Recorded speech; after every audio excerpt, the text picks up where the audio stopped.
Biden के quad meeting cancel करने का सच आया सामने, चीन से डरकर भागा अमेरिका। क्वाड में भारत की कूटनीतिक जीत, अमेरिका के न आने का पीएम मोदी को होगा बड़ा फायदा।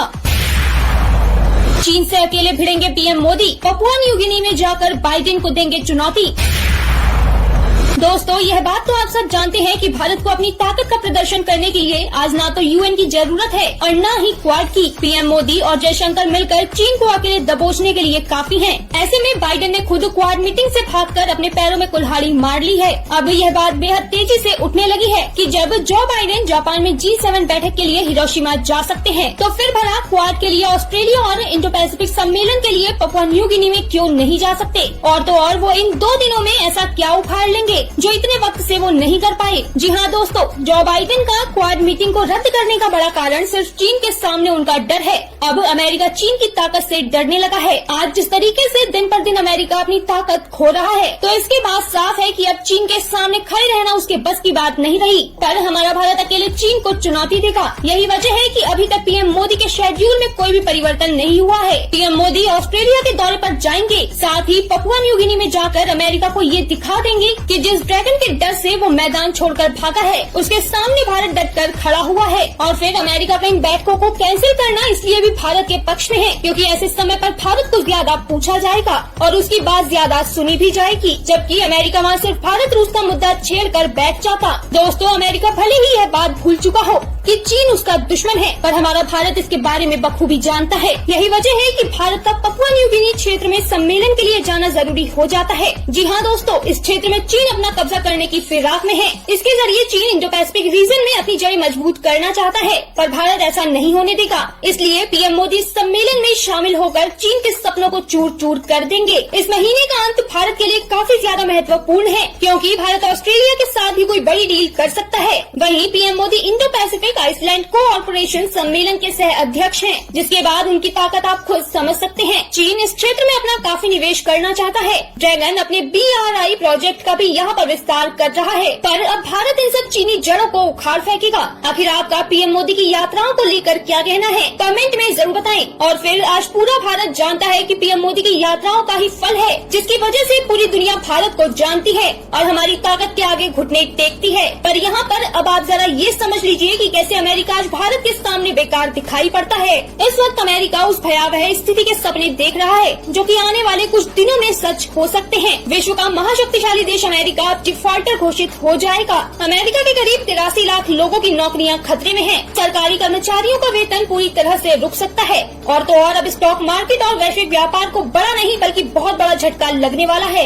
जी हाँ दोस्तों, आपने सुना होगा कि समय का पहिया बदलते ज्यादा वक्त नहीं लगता। इस बात को अगर आप अमेरिका से जोड़ेंगे तो आपको खुद पता चलेगा कि कैसे दुनिया को कर्ज देने वाला देश आज खुद अपने देश को बचाने के लिए कर्ज की भीख मांग रहा है। दुनिया के सबसे शक्तिशाली देश कहे जाने वाले अमेरिका की हालत आज बद से बदतर हो रही है। यह देश अपनी ही राजनीतिक पार्टियों की वजह से लगातार डिफॉल्ट होने की कगार पर है। ऐसे में अब सबसे बड़ी चुनौती यह है कि अगर दुनिया का सबसे मजबूत देश कंगाल हो जाएगा तो इसका दुनिया पर क्या असर पड़ेगा। इस वक्त दुनिया के सभी देश या यूँ कहे कि अधिकतर देश व्यापार के लिए डॉलर का ही इस्तेमाल करते हैं, और यह डॉलर कहीं और नहीं बल्कि सिर्फ अमेरिका में ही बनता है। पर अब खुद अमेरिका ही अपने डॉलर के लिए गिड़गिड़ाने को मजबूर है। उसके पास अपने इस्तेमाल के लिए डॉलर नहीं बचा है। वहाँ पर बैंकों में ताला लगने वाला है। इतना ही नहीं, अमेरिका के अंदर काम करने वाले सरकारी अफसरों की सैलरी, पेंशन और सभी सरकारी स्कीम बंद होने की कगार पर है। दुनिया को अपने डॉलर से नचाने वाला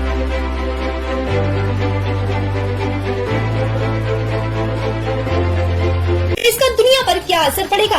इस वक्त दुनिया के सभी देश या यूँ कहे कि अधिकतर देश व्यापार के लिए डॉलर का ही इस्तेमाल करते हैं, और यह डॉलर कहीं और नहीं बल्कि सिर्फ अमेरिका में ही बनता है। पर अब खुद अमेरिका ही अपने डॉलर के लिए गिड़गिड़ाने को मजबूर है। उसके पास अपने इस्तेमाल के लिए डॉलर नहीं बचा है। वहाँ पर बैंकों में ताला लगने वाला है। इतना ही नहीं, अमेरिका के अंदर काम करने वाले सरकारी अफसरों की सैलरी, पेंशन और सभी सरकारी स्कीम बंद होने की कगार पर है। दुनिया को अपने डॉलर से नचाने वाला अमेरिका खुद मुजरा करने पर उतर आया है। इस अमेरिका की हालत ऐसी हो गई है कि IMF ने भी बाइडेन को चुनौती देनी शुरू कर दी है।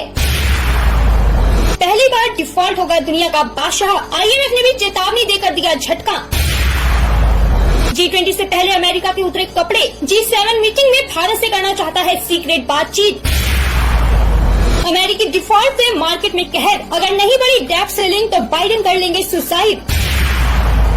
दोस्तों, अमेरिका में तबाही कोई आज की नहीं है, बल्कि ये कई साल पुरानी है। आपको बता दें कि कोरोना ने अमेरिका की अर्थव्यवस्था को बुरी तरह से निचोड़ दिया था। उस वक्त भी कई लोगों की नौकरियां ठप हो गई थी और करोड़ों का व्यापार बुरी तरह से पिट गया था, जिसमें सुधार के लिए सरकार ने अपनी तरफ से काफी ज्यादा खर्चा कर दिया, जिसका नतीजा आज हम सबके सामने है। अमेरिका की हालत को देखते हुए IMF ने उसे चेतावनी दी है कि अगर अमेरिका डिफॉल्ट होता है तो इससे पूरे विश्व में बहुत बड़ा आर्थिक संकट पैदा हो जाएगा और तो और पूरी दुनिया पर इसका असर दिखाई देगा। जी हाँ दोस्तों, IMF की कम्युनिकेशन डायरेक्टर जूली कॉजेक ने अपने एक बयान में ये कहा है कि अमेरिका के डिफॉल्ट होने से पूरी दुनिया के सामने इसके परिणाम दिखाई देंगे, क्योंकि आज दुनिया के सभी देश अपने व्यापार के लिए डॉलर का इस्तेमाल करते हैं, तो वहीं डॉलर के मालिक को ही कंगाली के दिन देखने पड़ रहे हैं। भले ही आज अमेरिका अपनी बादशाहत का दिखावा दुनिया में करता हो, लेकिन सभी देशों की तरह उसकी आमदनी खर्चों से ज्यादा या यूँ कहें कि बहुत ज्यादा है, जिसके लिए वो भी लोन लेता है। पर यहाँ ताज्जुब की बात यह है कि अब इस अमेरिका के पास अपने लोन की किस्त चुकाने तक के पैसे नहीं बचे हैं। रिपब्लिकन पार्टी यानी कि बाइडेन प्रशासन चाहता है कि अमेरिका की डेब्ट सीलिंग को बढ़ाया जाए, जिससे कि वह अपनी किस्तें उतार दे और डिफॉल्ट होने से बच जाए। इसी बात पर कांग्रेस में बातचीत हो रही है, पर यहाँ पर बाइडेन के लिए विपक्षी पार्टी यानी कि डेमोक्रेटिक पार्टी बहुत बड़ा संकट बन गई है। इस वक्त कांग्रेस में बिल पास कराने के लिए वोटिंग होती है, जिसमें कि डेमोक्रेटिक मेंबर बेहद ज्यादा हैं, जो कि बाइडेन के सामने एक शर्त रख के डेब्ट सीलिंग को बढ़ाना चाहते हैं। डेमोक्रेटिक पार्टी का कहना है कि कर्ज राशि तभी बढ़ाई जाएगी जब वर्तमान सरकार लोगों को दी जाने वाली सब्सिडी और सेवाओं में कटौती के लिए राजी होगी। पर बाइडेन प्रशासन इस बात को मानने के लिए राजी नहीं है, क्योंकि वो जानता है कि ऐसा करना कहीं न कहीं खुद अपनी पार्टी को गिराकर ट्रम्प की सरकार को सत्ता में बैठाना होगा। ऐसे में अब अमेरिका की डिफॉल्ट का खतरा ज्यादा बन गया है, क्योंकि इसमें राजनीतिक उठापटक तेज हो गई है। अब यहाँ पर ये कहना बिल्कुल भी गलत नहीं होगा कि हथियार चाहे कोई भी उठाए, पर गर्दन तो सिर्फ बाइडेन सरकार की ही कटेगी। दरअसल बाइडेन इस समय इतनी ज्यादा टेंशन में है कि उन्होंने अपने क्वाड सम्मेलन के लिए ऑस्ट्रेलिया दौरे को भी कैंसिल कर दिया है। ऐसे में वो G7 कंट्रीज की बैठक के बाद सीधे हिरोशिमा से वापस अमेरिका लौटेंगे, क्योंकि उनके पास अपनी बदहाली से निपटने के लिए तब तक एक हफ्ता भी नहीं बचेगा। ये बात तो आप सब जानते होंगे कि पीएम मोदी के ट्रम्प के साथ संबंध भी काफी अच्छे हैं और उन्होंने अपने वोट बैंक को बढ़ाने के लिए मोदी को अपने देश में भी बुलाया था। तो ऐसे में बाइडेन अपनी सिफारिश के लिए भारत से बातचीत कर सकता है, पर ये सब कुछ चीन के लिए काफी ज्यादा फायदेमंद है। जी हाँ दोस्तों, बाइडेन ऑस्ट्रेलिया के बाद पपुआ न्यू गिनी इंडो पैसिफिक बैठक के लिए जाने वाले थे, पर उनके यहाँ पर न जाने की वजह से वह दुनिया के सामने भगौड़ा साबित हो गए हैं। भले ही चीन इसे अपनी जीत समझता हो, लेकिन असल में ये उसकी बहुत बड़ी हार होगी, क्योंकि उसका सामना सीधे पीएम मोदी से होगा। फिर चाहे क्वाड हो या फिर इंडो पैसिफिक सम्मेलन, हर कहीं भारत का ही नाम गूंजेगा और भारत की ताकत का डंका दुनिया में दिखाई देगा। दोस्तों, अमेरिका की वर्तमान हालत अपने आप में बेहद चिंताजनक है, पर कहीं न कहीं भारत इसका भरपूर फायदा उठाएगा, क्योंकि यही वो सही वक्त है जब दुनिया भारत की असली ताकत को समझ सकती है। आखिर आपका इस पूरे मामले पर क्या कहना है, कमेंट में जरूर बताएं और वीडियो को लाइक करके चैनल को सब्सक्राइब करना ना भूलें।